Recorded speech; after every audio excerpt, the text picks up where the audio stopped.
இப்போ வந்து அண்ணாமலை என்ன சொல்லியிருக்காருன்னா அது வந்து அவங்க எந்த கொம்பனாலும் முடியாத ஒரு விஷயம். அதனால் வந்து அது வந்து பார்த்தீங்கன்னா என்ன சொல்லணும்னா ஒரு பெரிய அளவுக்கு வந்து ஒரு பிரளயம் ஏற்பட்டால் கூட சரி ரெட்டையில வந்து எந்த கொம்பனாலும் முடுக்க முடியாது. அண்ணாமலை என்ன சொல்லியிருக்காருன்னா அதுதான் சொல்ல வந்தேன். இப்போ ஸ்பெயின் போயிட்டு வந்து என்ன நாட்டு மக்களுக்கு ஏதோ 3000 கோடி 3500 கோடி 4000 கோடி சொல்கிறாங்க. அது இவர் போட்டாரா ஒப்பந்தம், இல்லை இவர் போட்டாரா அவங்களோட, இல்லை அந்த ஸ்பெயின் போட்டாங்களா, இல்லை யார் போட்டாருன்னு தெரியல. அதெல்லாம் தெளிவுபடுத்த வேண்டியது அரசாங்கத்துடைய கடமை.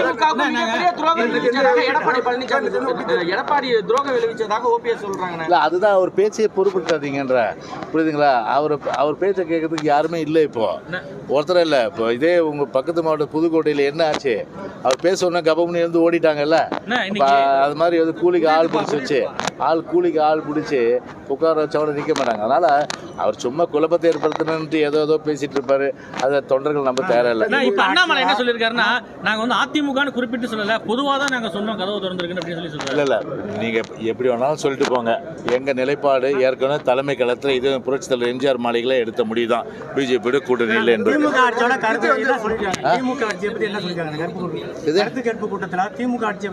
நீங்கள் பார்த்தீங்க இல்லையா, ஒட்டு மொத்தமாக பார்த்தீங்கன்னா ஸ்டேட் இஷ்யூஸும் சொல்லியிருக்காங்க இங்கே. அதாவது பேசுகிறதெல்லாம் கேட்டிருப்பீங்க நீங்கள். அந்த அளவுக்கு வந்து ஒரு விடியாத அரசு தேர்தலில் வந்து பொய்யான வாக்குறுதிகள் கொடுத்து மக்களை வந்து ஏமாற்றி வஞ்சித்திருக்கிறது அப்படின்றது நல்லா தெரியுது இந்த எழுச்சி. அதனால் இந்த எழுச்சியோடு பார்க்கும்போது நிச்சயம் மகத்தான வெற்றி நாங்கள் பெறுவோம்.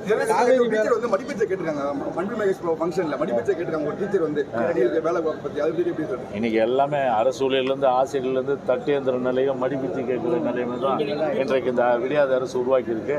யாருக்குமே விடியல. இந்த ஒரு குடும்பத்துக்கு மட்டும்தான் விடிஞ்சிருக்கு. ஆசியாவிலே மிகப்பெரிய பணக்கார குடும்பம். ஓகே, மீதிலாம் திருச்சியில் பார்த்தீங்கன்னா